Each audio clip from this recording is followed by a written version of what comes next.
Hello and welcome particles. मेरा नाम है पृथ्वी सिंह और ये है आपका और मेरा प्यारा सा YouTube channel ith particle. All right, तो दोस्तों सर्दियाँ आ चुकी हैं, शादियाँ आ चुकी हैं और साथ में आ चुकी है सिरदर्दी एग्ज़ाम्स की, बोर्ड एग्ज़ाम्स की सिरदर्दी। तो आप भी एक 10th क्लास बोर्ड स्टूडेंट हैं और ढूंढ रहे हैं एक साइंस के लिए यूट्यूब चैनल, तो आप सही जगह पहुँचे हैं।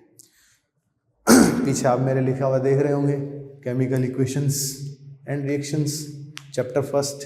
चलिए, इधर you are from RBSE board और CBSE board, the weightage of chapter is almost equal. लेकिन अगर हम स्पेसिफिकली बात करें आरबीएसई बोर्ड की, तो for the RBSE board the weightage of this chapter is 6 marks. Yes, 6 marks. And how it is divided? You got 1 marks question and 1 MCQ. There will be 1 MCQ for the 1 marks. There will be 1 long type question for 3 marks. And there will be 1 short type question for 2 marks. This is how it is divided for the 6 marks. So in total you will get 3 questions from this particular chapter, chemical reactions and equations. So all right, शुरू करते हैं, बात को आगे बढ़ाते हैं, बात करते हैं chemical reactions and equations की। तो how the reaction and equation are different, reaction और equation different कैसे है? all right, तो अगर हम बात करते हैं केमिकल रिएक्शन की, तो इन आवर डेली लाइफ, हम हमारी डेली लाइफ में कोई ना कोई केमिकल रिएक्शन जो है वो एक्सपीरियंस करते हैं। फॉर एग्जांपल, दूध से दही, right, curd from the milk. और ओवरनाइट हम मिल्क को रखते हैं, उसके अंदर थोड़ा सा कर्ड ऐड करते हैं पहले दिन का, देन जब हम मॉर्निंग में उठते हैं तो वो मिल्क नहीं रहता, वो कर्ड बन जाता है। तो this is a chemical change. जो हमारे पास मिल्क था वो टोटली चेंज हो गया, किसमें? कर्ड में। मिल्क एक लिक्विड था, कर्ड एक सेमी सॉलिड हो गया, right. In the similar way, if we put some grapes in a tight jar और इफ वी सम, हाँ, अगर हम अपना लंच बॉक्स अगर बैग में भूल जाए तो 2, 3, 4, 5 दिन के बाद जब मम्मी लंच बॉक्स बाहर निकालती है तो उसमें बहुत ही अच्छी स्मेल आती है, राइट। तो जो आप पराठा लेके गए थे, that is no more paratha, change हो चुका है, कलर चेंज हो चुका है, स्मेल चेंज हो चुकी है ना, उसकी ओवरऑल लुकिंग चेंज हो चुकी है। तो these all are the chemical changes, these all are the chemical changes and all the chemical changes are called reactions. chemical changes को ही reaction बोलते हैं। what are the chemical changes? कोई और changes भी होते हैं? यप, हमने 9th क्लास में पढ़े हैं। 9th क्लास में हमने 2 टाइप के चेंजेस पढ़े हैं, बात करते हैं उसी के बारे में। We have studied physical changes and chemical changes. So how they are different? Physical changes and chemical changes, how they are different? They are different. For example, अगर हम ओवरनाइट मिल्क रखते हैं और मॉर्निंग में भी हमें मिल्क मिलता है, बट चेंज इज हमने रात को मिल्क फ्रिज में रख दिया था, सो वो थोड़ा सा थिक है एंड थोड़ा सा जम गया है, थोड़ा सा कोल्ड है, बट है तो मिल्क ही, कर्ड तो नहीं बना। तो मिल्क ठंडा हुआ या मिल्क की तुमने कुल्फी जमा दी, तो मिल्क की जो कुल्फी जमाई है that is a physical change. उसको रिवर्स कर सकते हैं, कुल्फी को पिघला के फिर से मिल्क बना सकते हैं, बट कर्ड को हम फिर से मिल्क नहीं बना सकते। तो मिल्क से कर्ड बनना is a chemical change, but milk से कुल्फी बनना is a physical change. Because आप क्या कर सकते हैं, मिल्क को अगेन कुल्फी को पिघला के मिल्क बना सकते हैं। सो अगर डिफरेंस देखा जाए, अगर डिफरेंस हम देखें किसमें, फिजिकल चेंज और केमिकल चेंज में, तो एक डिफरेंस है, there is no new product, there is no new substance, there is no new substance. वहाँ कोई नया सब्सटेंस नहीं बना है, फिजिकल चेंज में कोई नया सब्सटेंस नहीं बना है। But in chemical changes, milk से क्या बन गया? Curd, there is a new substance. There is a new substance, वहाँ एक नया सब्सटेंस बना है। आपने मिल्क रखा था, ओवरनाइट आपने मिल्क रखा था, मॉर्निंग में देखा तो कर्ड हो गया है, रात में आपने लिक्विड रखा था, दिन में सेमी सॉलिड हो गया है, राइट। तो क्या है, there is a change, there is a new product. Kulfi को पिघला के मिल्क बना सकते हो, कुल्फी को पिघला के मिल्क बना सकते हो, या फिर अगर तुम कुल्फी को खुद ना पिघलाओ, धूप में रख दो, ऑटोमेटिक पिघल जाएगी। या फिर धूप में भी मत रखो, तुम बस बाहर निकाल के रख दो, ऑटोमेटिक पिघल जाएगी। इसका मतलब फिजिकल चेंज इज रिवर्सिबल, आप उसको उल्टा कर सकते हैं।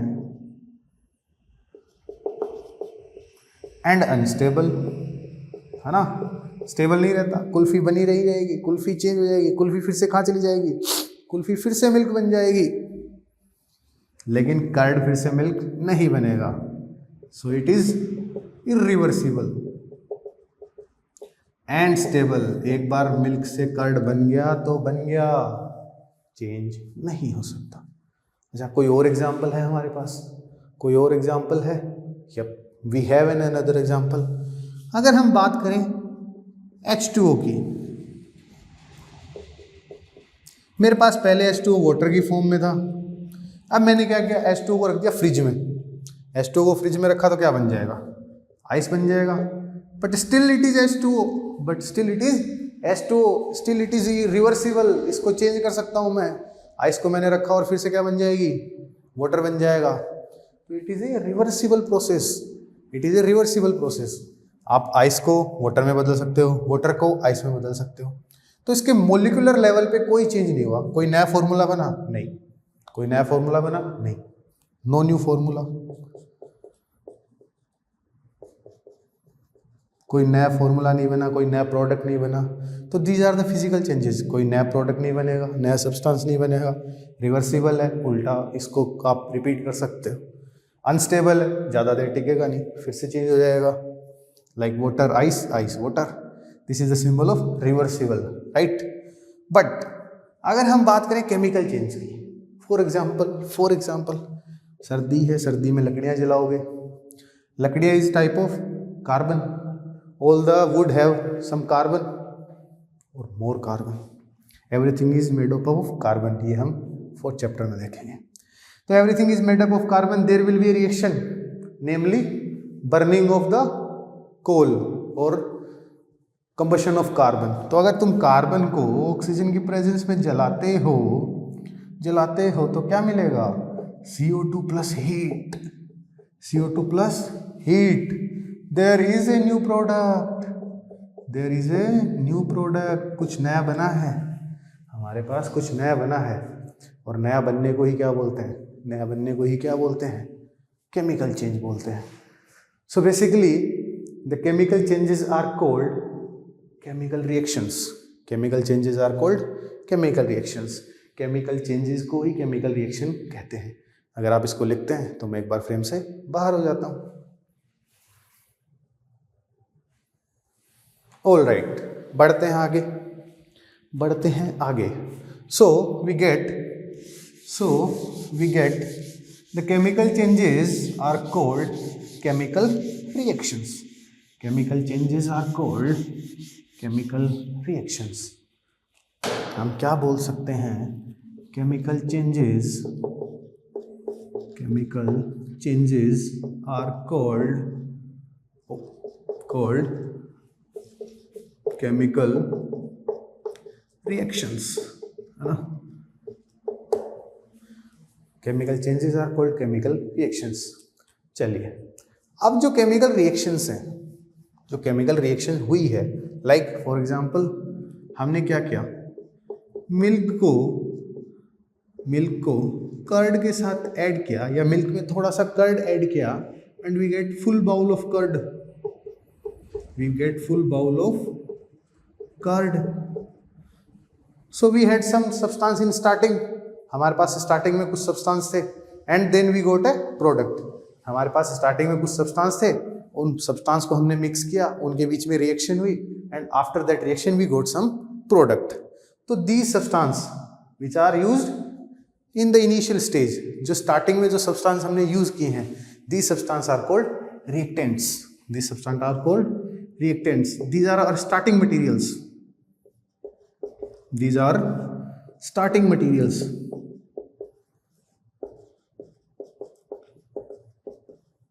और इन्हीं स्टार्टिंग मटेरियल्स ने क्या किया? रिएक्शन की। इन्हीं स्टार्टिंग मटेरियल्स ने क्या किया? रिएक्शन की।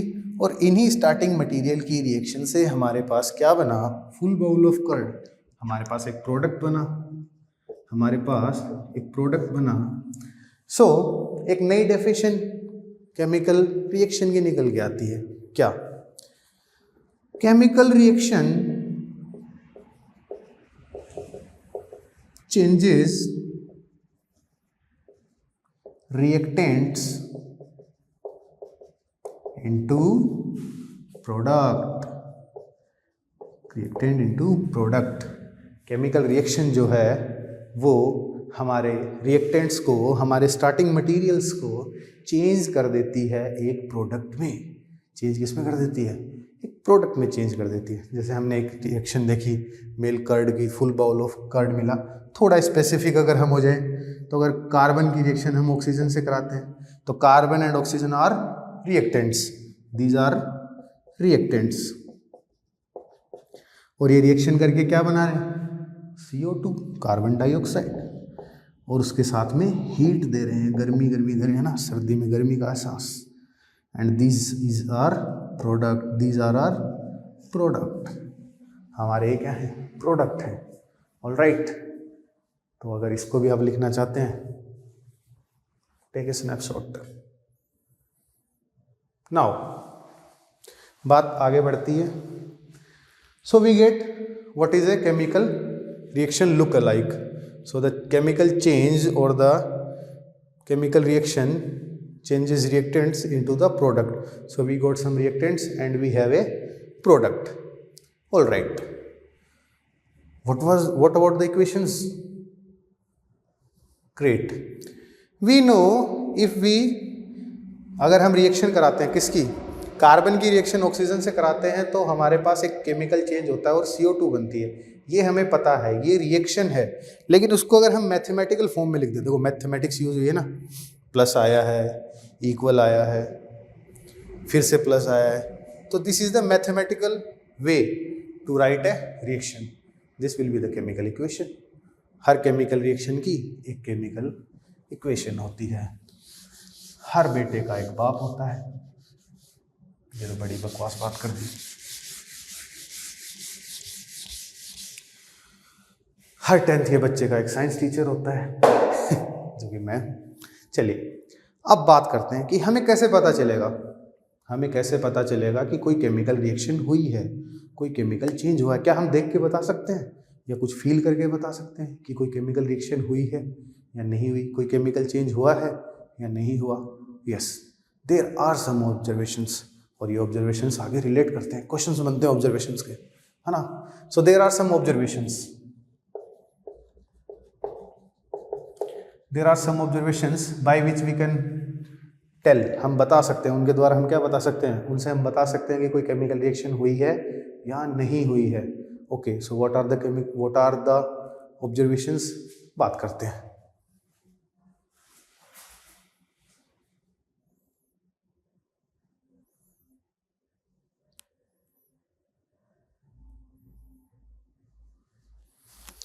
बात करते हैं ऑब्जर्वेशंस की. तो there will be some changes.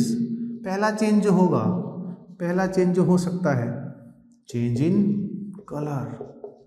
हमने दो प्रोडक्ट लिए, एक नीला पीला लिया और हरा बन गया, राइट. देखेंगे अभी हम, है ना. तो क्या हो सकता है, कलर चेंज हो सकता है. या फिर change in state. Change in state. State means solid liquid gas. वही solid liquid gas. Chapter first 9th class. 3 state. चौथी भी होती है, क्या होती है, प्लाज्मा, है ना. तो क्या हो सकता है, उसकी स्टेट में चेंज हो. और चेंज इन टेम्परेचर. टेम्परेचर हो सकता है, हम दो रिएक्टेंट्स को मिक्स करें, उसका टेम्परेचर बढ़ जाए, बूम, है ना. हो सकता है उसका टेम्परेचर कम हो जाए, सर्दी लगने लग जाए, ठंडा हो जाए. तो both the reactions can be, both things can be go. दोनों बातें हो सकती हैं. टेम्परेचर में चेंज बढ़ भी सकता है, घट भी सकता है। या फिर क्या कर दे, इवोल्यूशन ऑफ गैस, हम कोई रिएक्शन कराएं और उससे क्या निकल जाए, कोई गैस निकल जाए, है ना। जैसे अगर कार्बन को तुम बर्न कर रहे हो, कोल को बर्न कर रहे हो, तो CO2 निकल रही है, there is a gas, CO2 gas है ना। सिमिलर वे में कोई रिएक्शन तुमने कराई और उसमें से क्या निकल गई, गैस निकल गई, तो उसको देख के भी हम बता सकते हैं कि यहाँ पे क्या हुई है, केमिकल रिएक्शन हुई है, केमिकल चेंज हुआ है, ठीक है। इसी वे में इन the similar way evolution of gas हो सकता है, या फिर क्या हो सकता है, या फिर हो सकता है हमारे पास चेंज इन कलर हो गया, चेंज इन स्टेट हो गया, चेंज इन टेम्परेचर हो गया, इवोल्यूशन हो गया, फॉर्मेशन ऑफ PPT हो सकता है, PPT precipitate. What do you mean by precipitate?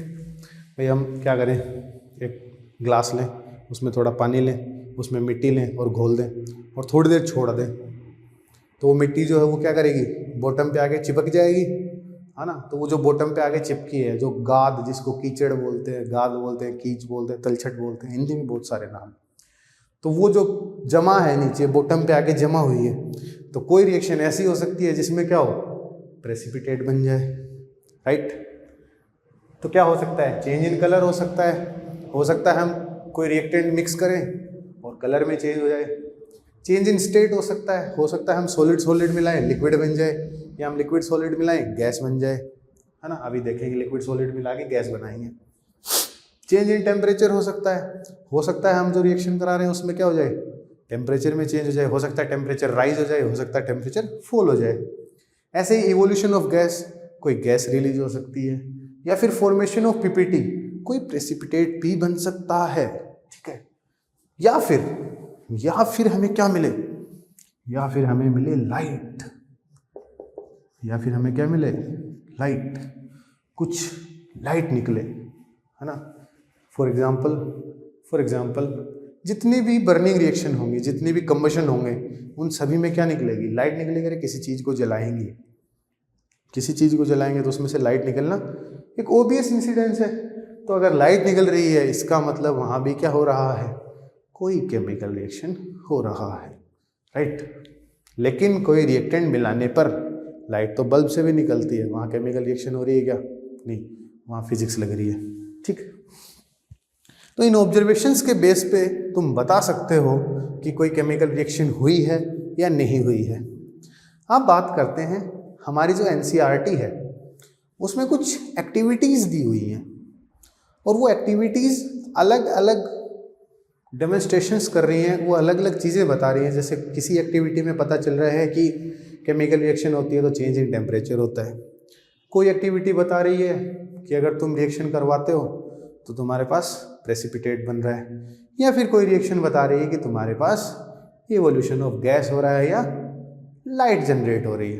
तो कुछ ऐसी 3 एक्टिविटीज़ हैं जिनमें कुछ डेमोन्स्ट्रेशन दिए हैं, जिनमें हम ये चेंजेस देखेंगे, है ना।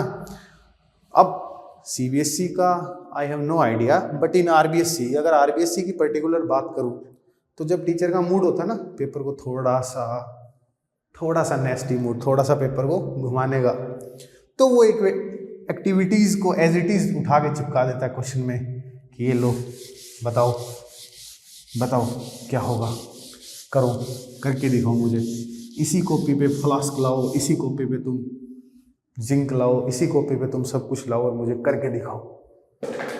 सो हमारे पास भी कोई लैब सेटअप ऑलरेडी है नहीं, तो हम भी यहाँ थ्योरेटिकली देखते हैं कि क्या क्या होता है, कौन कौन सी एक्टिविटी है। एक बार हम यहाँ पे चेंजेस लिख लेते हैं, फिर उनमें से देखेंगे कि कौन सा चेंज यहाँ पे हुआ है, कौन सा चेंज नहीं हुआ है। तो अगर हम एक बार चेंज लिखें तो चेंज पहला था कलर में, ओके, दूसरा था किसमें, स्टेट में, तीसरा अगर हम चेंज देखें तो टेम्परेचर में था, चौथा चेंज अगर हम देखें तो गैस का इवोल्यूशन था, ठीक है, पांचवा चेंज अगर हम देखें तो PPT का फॉर्मेशन था, और छठा चेंज अगर हम देखें तो क्या था, light, there was some light. Alright, चलिए फर्स्ट एक्टिविटी की बात करते हैं।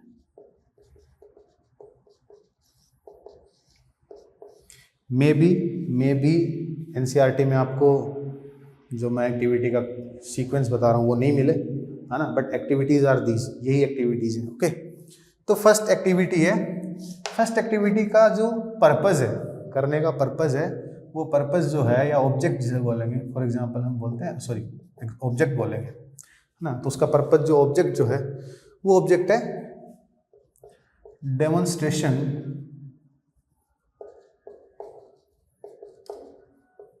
Of evolution of gas and change in temperature. Evolution of gas and change in temperature. तो हमें एक एक्टिविटी मिली है जिसमें हमें क्या पता चलेगा, हमें पता चलेगा कि अगर ये एक्टिविटी हम करते हैं या ये पर्टिकुलर रिएक्शन अगर हम फॉलो करते हैं तो हमारे पास टेम्परेचर में चेंज होगा और साथ ही किस में चेंज होगा, सॉरी इवोल्यूशन ऑफ गैस होगा, एक गैस रिलीज वहाँ पे होगी। चलिए बात करते हैं क्या एक्टिविटी है। So first we have to take a conical flask. Conical flask देखिए कौन जैसा होता है, कॉनिकल फ्लास्क जो होता है वो कैसा होता है, कौन जैसा होता है। एक ऐसा फ्लास्क आपको केमिस्ट्री लैब में देखने को मिलेगा, ठीक है। मैं क्या करूँ, इस कॉनिकल फ्लास्क के टॉप पे, इस कॉनिकल फ्लास्क के टॉप पे क्या ऐड कर दे रहा हूँ, यहाँ एक फिनल ऐड कर दे रहा हूँ, राइट, और यहाँ पे ऐड कर दे रहा हूँ एक ट्यूब, जिसमें से अगर गैस बनी तो इसमें से बाहर आ जाएगी, ठीक है। हमें एक फिनल लेनी है, एक ट्यूब ऐड करनी है और इसको मैंने कॉर्क से बंद कर दिया है। अच्छा, कई बार है ना समझते नहीं है बच्चे कि इसमें क्या लगा दिया, कॉर्क क्या होता है। तो कॉर्क बेटा वाइन बॉटल्स जो होती हैं ना उनके ऊपर लग के आता है, अपने यहाँ मिल जाता है वैसे तो, लेकिन जो तुम जो चिड़ी बल्ला खेलते हो, बैडमिंटन खेलते हो, उसमें जो एक्चुअल में जो यहाँ अभी तो जो 20-25 रुपए की लाते हैं उसमें तो सेटल में प्लास्टिक होता है, लेकिन जो ओरिजिनल सेटल होती है उनमें कॉर्क होता है। कॉर्क एक ट्री होता है, उसकी स्टेम से बनता है, ठीक है। तो मैं बात कर रहा हूँ जैसे फॉर एग्जांपल ये है, तो मैंने इसको जो बाहर से ये मैंने क्या करा, मान लो एक कॉर्क है और इसके अंदर मैंने ट्यूब फंसाई हुई है, अगर आपको दिख पा रही होगी तो इसमें मैंने एक ट्यूब फंसाई हुई है, तो एक ऐसे समझ सकते हो तुम, ठीक है। तो वैसे ही मैंने इसमें एक फिनल, एक कीप और एक ट्यूब फंसाई हुई है, ठीक है। अब ये जो कॉनिकल फ्लास्क हमने लिया है इसमें हमें करना क्या है, इस कॉनिकल फ्लास्क में हम क्या लेंगे, जिंक ग्रेन्यूल्स लेंगे। ग्रेन्यूल्स मतलब सैंड से थोड़े बड़े, स्टोन से थोड़े छोटे। क्या ले लिए मैंने, जिंक ग्रेन्यूल्स ले लिए, राइट। जिंक ग्रेन्यूल्स ही क्यों लिए, चलिए इससे पहले एक छोटी सी बात साइड में कर लेते हैं। ये ध्यान रखना फॉर ऑल द टाइम, है ना, जब तक आप केमिस्ट्री फिजिक्स पढ़ रहे हैं, कोई भी मेटल जैसे जिंक मेटल है, सोडियम मेटल है, अर्जेंटिनम सिल्वर मेटल है, फेरस लोहा मेटल है ना, कॉपर मेटल है। तो कोई भी मेटल जब किसके साथ रिएक्शन करे, एसिड के साथ, एसिड कौन हो सकता है, HCl हो सकता है, HNO3 हो सकता है, H2SO4 हो सकता है। तो जब कभी भी किसी भी रिएक्शन के, किसी भी एसिड के साथ रिएक्शन करती है ना, तो ये हमेशा एक गैस रिलीज करती है, उस गैस का नाम है H2, हाइड्रोजन। और hydrogen is a flammable gas. Hydrogen क्या है, फ्लेमेबल गैस है, आग लगाओगे लग जाएगी। Hydrogen is a flammable gas. अगर इसको आप बर्न करोगे या एयर कांटेक्ट में तो आएगी, ऑब्वियस सी बात है। हाइड्रोजन तो इसको ऑक्सीजन तो चाहिए, तो अगर ऑक्सीजन की प्रेजेंस है और इसको बर्न करोगे तो ये मस्ती से आराम से जलेगी, है ना। चलिए, तो हमने क्या करना है, एक कॉनिकल फ्लास्क लेना है। इस कॉनिकल फ्लास्क के ऊपर हमने एक कीप लगा दी, एक ट्यूब लगा दी है, और इसके अंदर हमने क्या ले लिया है, जिंक ग्रेन्यूल्स ले लिए हैं। अब जैसे ही आप इस फ्लास्क से क्या डालेंगे, जैसे ही आप इस फ्लास्क से डाइल्यूटेड H2SO4 डालेंगे, H2SO4 इज एसिड। जैसे ही आप इस कॉनिकल फ्लास्क में क्या डालेंगे, डाइल्यूटेड H2SO4 डालेंगे, वैसे ही क्या होगा, ये डाइल्यूटेड H2SO4 Zn के पास जाएगा, जिंक ग्रेनुल्स के पास, और इन जिंक ग्रेनुल्स के साथ क्या करेगा, रिएक्शन करेगा। इन जिंक ग्रेनुल्स के साथ क्या करेगा, रिएक्शन करेगा। रिएक्शन करने से क्या होगा, रिएक्शन करने से यहाँ पे एक गैस बनेगी जिसका नाम होगा H2 गैस, जिसका नाम क्या होगा, हाइड्रोजन गैस। और ये हाइड्रोजन गैस इस ट्यूब में से बाहर आएगी in the form of bubbles, है ना, सॉरी बबल्स यहाँ फॉर्म होंगे, H2 गैस के बबल्स यहाँ फॉर्म होंगे, और ये बबल्स बाहर भागेंगे। रिएक्शन होगी, रिएक्शन से बबल बनेंगे, बबल बाहर भागेंगे। अब इन बबल्स के पास हमें क्या करना है, इन बबल्स के पास हम लेके आएंगे एक बर्निंग कैंडल। इन बबल्स के पास क्या लेके आएंगे, एक बर्निंग कैंडल लेके आएंगे। तो मैंने आपको बता दिया कि मेटल जब एसिड के साथ रिएक्शन करती हैं तो वो H2 गैस बनाती हैं, और हाइड्रोजन गैस जो है वो फ्लेमेबल है। तो अगर ऑक्सीजन प्रेजेंट है, फायर प्रेजेंट है और हाइड्रोजन गैस प्रेजेंट है तो क्या होगा, ऑब्वियस सी बात है, कंबशन होगा, बर्निंग होगी। तो ये जो हमारे बबल्स आए हैं, हाइड्रोजन गैस के बबल्स बाहर आए हैं, दे विल पॉप। ये क्या करेंगे, पॉप साउंड करेंगे।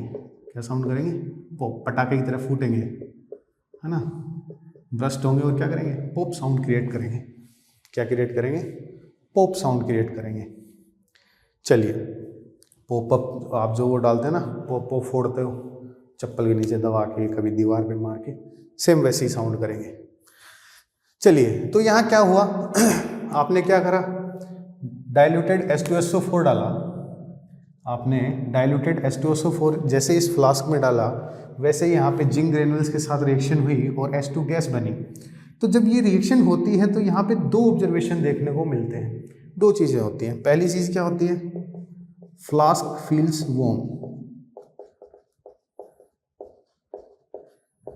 इस रिएक्शन की वजह से फ्लास्क थोड़ा सा गर्म हो जाता है, थोड़ा हल्का सा, बिल्कुल है ना, हल्का सा गुनगुना। तो फ्लास्क फील वार्म, फ्लास्क थोड़ा सा गर्म फील होता है, that means change in temperature. किस में चेंज हुआ है, टेम्परेचर में चेंज हुआ है। ऑल राइट, सेकेंड थिंग, हमने देखा कि यहाँ से जो बबल्स बाहर निकले थे वो बबल्स क्या कर रहे हैं, बर्न हो रहे हैं, बर्न हो रहे हैं, बबल्स बाहर जा रहे हैं, वो बर्न हो रहे हैं, है ना, पॉप की साउंड कर रहे हैं। अब यहाँ अगर मान लो कोई गैस बनती ही नहीं, फॉर इंस्टेंस सोचिए, अगर गैस बनती ही नहीं तो यहाँ कोई साउंड होता, या फिर यहाँ कोई पॉप पॉप का साउंड नहीं होता। ऑब्वियस सी बात है भाई, यहाँ से कोई गैस ही नहीं निकलती, कुछ बनती ही नहीं, कोई गैस बनती नहीं तो यहाँ कोई साउंड नहीं होता, कोई साउंड नहीं होता, इसका मतलब वहाँ पे कोई गैस थी ही नहीं, गैस एब्सेंट थी। तो इसका मतलब यहाँ पे पॉप साउंड हुआ है, यहाँ पे बाहर हमारे पास गैस आई है, इसीलिए पॉप साउंड आई है ना। तो ये क्या कंफर्म कर रहा है कि there is a gas, evolution of gas. तो दूसरा क्या हुआ है, इवोल्यूशन ऑफ गैस। तो हमारे पास दो केमिकल चेंज हुए, टेम्परेचर चेंज हुआ और गैस इवोल्व हुई। टेम्परेचर में चेंज हुआ और क्या निकली, गैस निकली।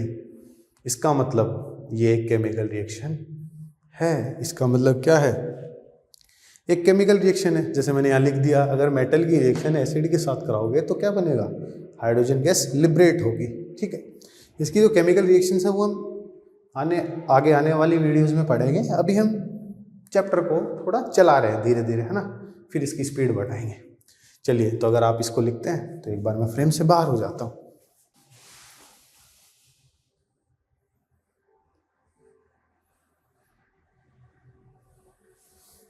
ऑल राइट, अब बढ़ते हैं थोड़ा और आगे।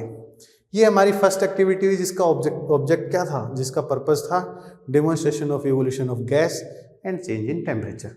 दोनों बातें हमने देखी, टेम्परेचर में चेंज भी देखा और गैस का इवोल्यूशन भी देखा।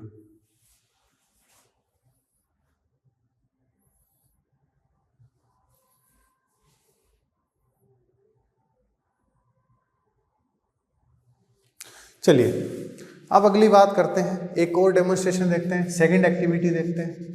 ऑलराइट, इसको कर देते हैं प्यारे से डायग्राम को रब। अब हम किसका डेमोन्स्ट्रेशन देखेंगे,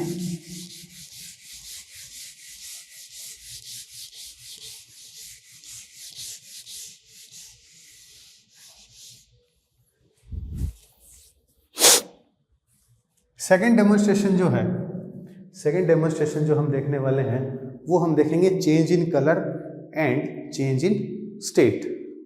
ओके, इसमें तीन, एक्चुअली इसमें तीन चीजें हैं। Demonstration of change in colour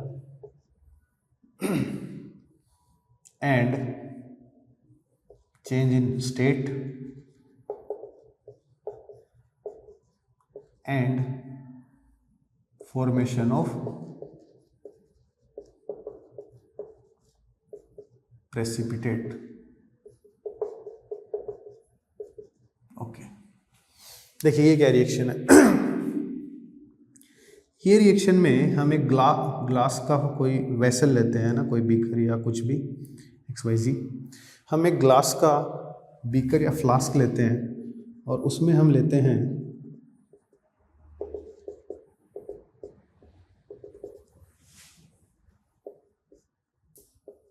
lead nitrate. इसके केमिकल फॉर्मूला क्या होते हैं, कैसे रिएक्शन लिखी जाती है, वो सब बातें आगे आने वाली वीडियो में। अभी सिर्फ हम इन 6 पॉइंट्स पे फोकस करते हैं कि ये 6 पॉइंट्स फॉलो हो रहे हैं, ठीक है। तो इनकी जो रिएक्शंस वगैरह हैं वो आपको अगली वीडियो में दिख जाएंगे। तो हमने लिक्विड लेड नाइट्रेट लिया है। अब ये लेड नाइट्रेट जो होता है ये एक्वस फॉर्म में होता है, लिक्विड फॉर्म में होता है, ठीक है। जब इस लेड नाइट्रेट में आप क्या मिलाते हैं, आप इसमें मिलाते हैं, आप इसमें पोर करते हैं,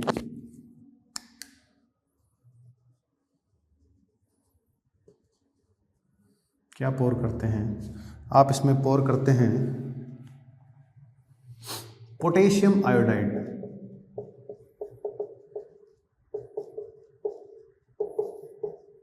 जो क्या है, वो भी एक लिक्विड फॉर्म में, एक्वस फॉर्म में है। तो आप क्या करते हैं, आपने एक बीकर में लेड नाइट्रेट लिया और दूसरे बीकर से या दूसरे वेसल से आप इसमें पोर कर रहे हैं पोटेशियम आयोडाइड। ये दोनों ही सब्सटेंस इनिशियली टिपिकली कलरलेस होते हैं। कैसे होते हैं? कलरलेस। ये भी कलरलेस होता है, बट अगर बहुत लंबे टाइम तक रखा हो, तो क्या होता है, हल्का सा येलोइश हो जाता है ना। लेकिन हम फ्रेशली प्रिपेयर्ड यूज़ करते हैं ताकि हम रिएक्शन में इफेक्ट देख पाएँ।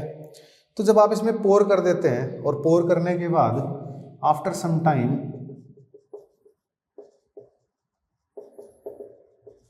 कुछ टाइम के बाद जब आप इस फ्लास्क को चेक करेंगे,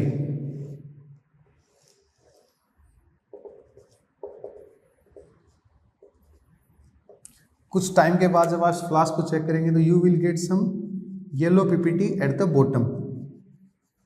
you will get some yellow PPT at the bottom, yellow precipitate, right. आपको क्या मिलेगा? एक येलो प्रेसिपिटेट मिलेगा एट द बॉटम, ठीक है, जो कि कैसा होगा?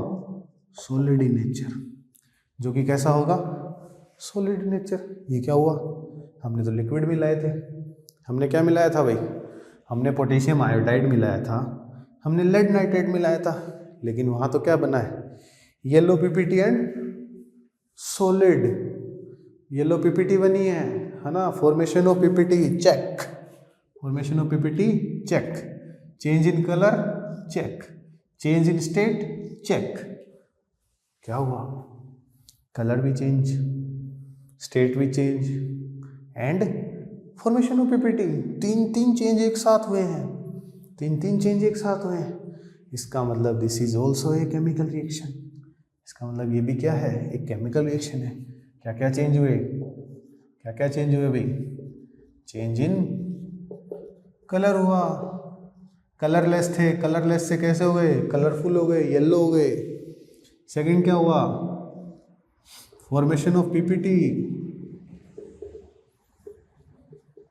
प्रेसिपिटेट बन गया, येलो प्रेसिपिटेट मिल गया। थर्ड क्या हुआ? सॉरी, ये सेकंड था। थर्ड चेंज क्या हुआ? थर्ड चेंज क्या हुआ? स्टेट चेंज हो गई। क्या चेंज हो गई? स्टेट। दोनों लिक्विड लिक्विड थे, एक्वस एक्वस थे, दोनों ने एक्वस ने क्या बना लिया? सॉलिड बना दिया। तो ये चेंजेस हुए। किसकी रिएक्शन हुई? लेड नाइट्रेट की रिएक्शन जब किसके साथ हुई? लेड नाइट्रेशन की जब पोटेशियम आयोडाइड के साथ रिएक्शन हुई तो ये चेंज देखने मिला। ये हमारी सेकंड एक्टिविटी थी, लिखना भूल गया सॉरी, ये सेकंड एक्टिविटी थी। तो ये एक्टिविटीज़ इम्पोर्टेंट है, इक्वली इम्पोर्टेंट है, पूछ ली जाती हैं, है ना।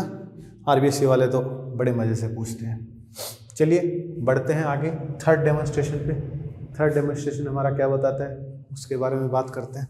वो बहुत ही इम्पोर्टेंट डेमोन्स्ट्रेशन है।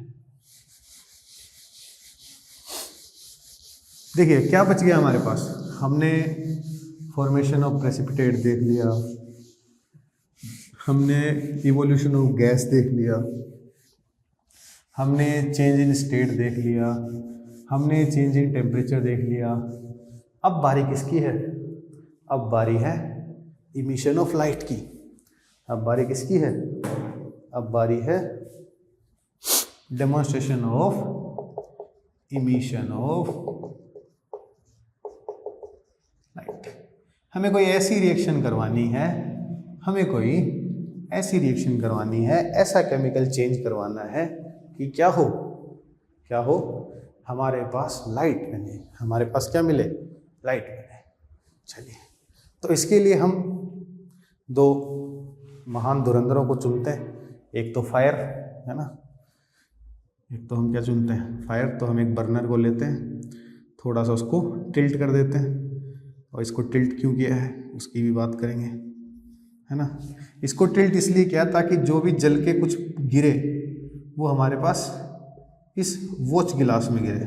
किसमें गिरे, इस वॉच ग्लास में। वॉच ग्लास बेसिकली एक कटोरी होती है ना, जैसे हमारे घर में कटोरियाँ होती हैं वैसी एक कटोरी होती है, लेकिन थोड़ी सी अलग होती है। कटोरी क्या बोलूँगा मैं, आप ऐसे समझो कि जो जार की लिड होती है, प्लास्टिक जार की जो लिड होती है उसको ट्रांसपेरेंट कर दो, उसको वॉच ग्लास बोलते हैं। आप उसमें देख सकते हो चारों तरफ से कि क्या गिरा, ओ क्या गिरा, क्या गिरा, ऊपर से देख सकते हो, साइड से देख सकते हो, वो वॉच ग्लास होता है। ठीक है, तो हमने एक वॉच ग्लास ले लिया, हमने एक बर्नर ले लिया, बर्नर में से आग निकाल देते हैं। बर्नर कैसा है, जल रहा है, जलता बर्नर है ना। एक वॉच ग्लास लिया, एक बर्नर लिया, और एक हम लेंगे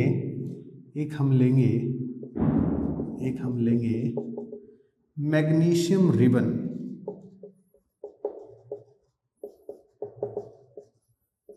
अगेन मैग्नीशियम एक मेटल है और उसका हम एक रिबन लेंगे, ठीक है।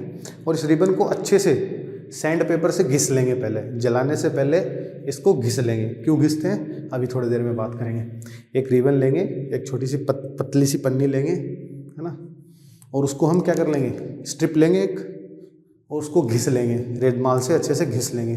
और घिसने के बाद जैसे ही आप उसको क्या करोगे, बर्नर से बर्न करोगे, है ना, इसको, ये थोड़ी गर्म हो जाती है तो इसको हम टोंग से पकड़ेंगे, है ना, पेयर ऑफ टोंग से हम इसको पकड़ेंगे। और जैसे ही हम इसको जलाएंगे वैसे इसमें से वाइट ऐश, है ना, वाइट पाउडर गिरेगा, वाइट ऐश इकट्ठा हो जाएगी।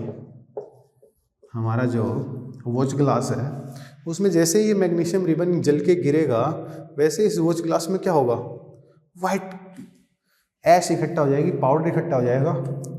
और ये इस बर्नर की फ्लेम में बहुत ही तेज, है ना, बहुत ही तेज जलेगा। कैसी लाइट के साथ जलेगा, डेजलिंग व्हाइट लाइट।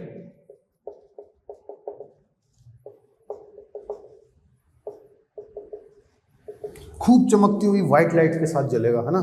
जैसे फायर क्रैकर्स में जो लाइट होती है, फायर क्रैकर्स में जैसी लाइट जलती है ना, बहुत भयंकर आंखों में चुभती है, जैसे अनार जलाते हैं तो उसमें जो भयंकर चुभने वाली लाइट जो दिखती है वाइट, वैसे एकदम चमकीली भड़कीली व्हाइट लाइट के साथ क्या करेगा, बर्न करेगा। और एक बार बर्न होना शुरू किया फिर बर्न होता ही रहेगा, है ना। तो ये जलेगा, जब ये बर्न होगा तो देखो क्या हुआ, dazzling white light. Dazzling white light मतलब क्या, इमिशन ऑफ लाइट। यहाँ रिएक्शन हुई क्या, बर्निंग ऑफ मैग्नीशियम। जैसे ही मैग्नीशियम को जलाया वैसे ही क्या निकली, लाइट। Light check. तो ये ऑब्जर्वेशन भी हमारा हुआ, क्या हुआ, burning of light, sorry burning of magnesium ribbon. तो मैग्नीशियम रिबन को आप जलाएंगे तो उसमें डेजलिंग व्हाइट लाइट निकलेगी, और ये व्हाइट लाइट बहुत तेज हो गई है ना, तो इमिशन ऑफ लाइट हो गया। तो एक रिएक्शन ये हुई, केमिकल चेंज क्या हो रहा है यहाँ पे, ऑब्जर्वेशन क्या कहती है कि डेजलिंग व्हाइट लाइट निकलेगी, ठीक है। ये जो व्हाइट ऐस इकट्ठा हुई है ये क्या है? ये है हमारा मैग्नीशियम ऑक्साइड। अच्छा, क्या होता है ये बाकी रिएक्शन हम बाद में अभी करेंगे कंटिन्यू। तो क्या हुआ, हमने मैग्नीशियम की रिएक्शन करवाई ऑक्सीजन के साथ, है ना। ऑक्सीजन के साथ रिएक्शन होने का मतलब हमने उसको जलाया है, उसका कंबशन किया है। तो मैग्नीशियम को कंबशन किया हमने, तो हमें क्या मिला? मैग्नीशियम ऑक्साइड मिला। और मैग्नीशियम ऑक्साइड के साथ हमें क्या मिली? खूब सारी लाइट मिली। क्या मिला? मैग्नीशियम ऑक्साइड मिला, और मैग्नीशियम ऑक्साइड के साथ हमें खूब सारी लाइट मिली। तो सिंस यहाँ पे हमें लाइट मिल रही है, इसका मतलब ये भी एक केमिकल रिएक्शन है, ये भी एक केमिकल रिएक्शन है। अब ये रिएक्शन इंपॉर्टेंट हो जाती है। क्यों इंपॉर्टेंट हो जाती है? क्योंकि मैंने बात करी कि you have to clean the magnesium ribbon with sand paper. आप उसको सैंड पेपर से घिस के उसके बाद यूज करेंगे। तो ये एक एनसीईआरटी का क्वेश्चन बनता है, इन टेक्स्ट क्वेश्चन है कि why magnesium ribbon should be clean before burning. आप मैग्नीशियम रिबन को जलाते हैं उससे पहले आपको उसे साफ करने की क्या जरूरत है? ऑलराइट, तो बात करते हैं। मैग्नीशियम जो है, कहाँ गया? ये रहा। ये मैग्नीशियम जो है ये चलो थोड़ा इसको रब कर देते हैं। चलो, कोई अगर लिखना चाहे ये डायरेक्ट डायग्राम समझना चाहे तो मैं एक बार फ्रेम से आउट हो जाता हूँ। ऑलराइट, बात करते हैं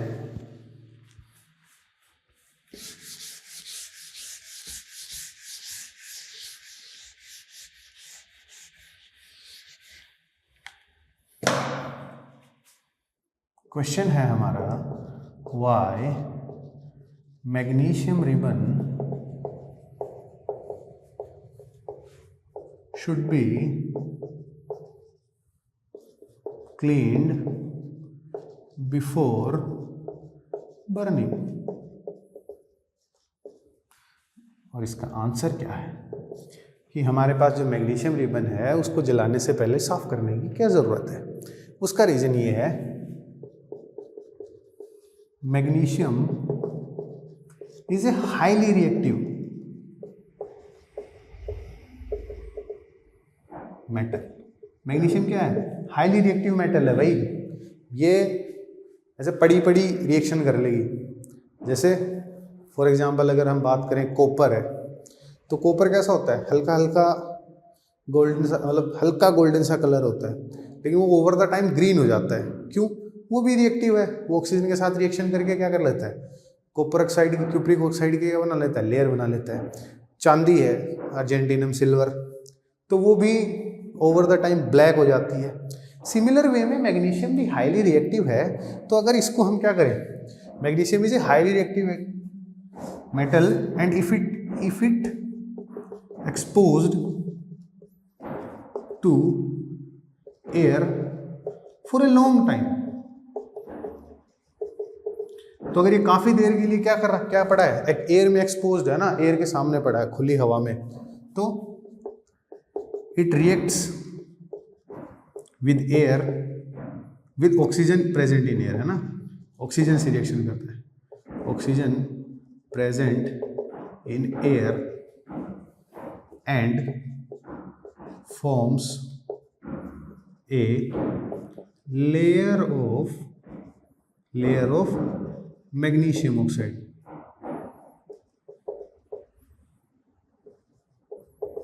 ये क्या कर लेता है? मैग्नीशियम ऑक्साइड की एक लेयर बना लेता है। हाईली रिएक्टिव मेटल है, अगर एयर में बहुत ज़्यादा देर तक एक्सपोज रहता है तो क्या करता है? एक लेयर बना लेता है मैग्नीशियम ऑक्साइड की। अब ये जो मैग्नीशियम ऑक्साइड की लेयर है ये इसको जलने नहीं देगी, है ना, ये इसको जलने नहीं देगी। तो इसको जलाने के लिए, ये लेयर हटाने के लिए, है ना, this layer does not allow to burn it, है ना। ये लेयर इसको जलने नहीं देती। अब ये लेयर इसको जलने नहीं देती, इसलिए ये लेयर इसको जलने नहीं देती, इसलिए क्या होता है, इसको हम क्या करते हैं? We rub it off with help of sand paper. तो हम इसको क्या करते हैं, सैंड पेपर की हेल्प से इसको रब करके और इसकी मैग्नीशियम ऑक्साइड की लेयर जो है उसको हटा देते हैं। और जो मैग्नीशियम ऑक्साइड की लेयर जब हम हटा देते हैं तो अब ये इजीली बर्न हो सकता है। इजीली इसको क्या ले जाएंगे, सिंपली हम फ्लेम के पास ले जाएंगे और then it start burning with the dazzling white light, है ना। बहुत ही वाइट लाइट के साथ जलना शुरू करते हैं, बहुत ही तेज लाइट। जैसे ही वेल्डिंग के टाइम हल्की हल्की वाइट दिखती है, थोड़ी ब्लू भी दिखती है उसमें, तो वैसे ही डेजलिंग वाइट लाइट, तो उसके साथ ये बर्न होना शुरू हो जाता है। इंपॉर्टेंट क्वेश्चन है, कई बार पूछा गया है। चलिए लिख लीजिए। सो ऑल राइट, आज के लिए इस वीडियो में इतना ही। अगर आप इस लेक्चर के या फिर इस पूरे चैप्टर के नोट्स चाहते हैं, है ना, I have written hybrid notes, तो अगर हिंदी मीडियम का दोस्त आपका है और आप इंग्लिश मीडियम के हैं तो आप दोनों इक्वली उनको यूज़ कर सकते हैं। तो इसके हाइब्रिड नोट्स लेने के लिए आप मुझे कांटेक्ट कर सकते हैं मेरे व्हाट्सएप के थ्रू या मेरी इंस्टाग्राम आईडी के थ्रू, जो मैं यहाँ इस वीडियो के डिस्क्रिप्शन में डालने वाला हूँ। Thank you, have a great day.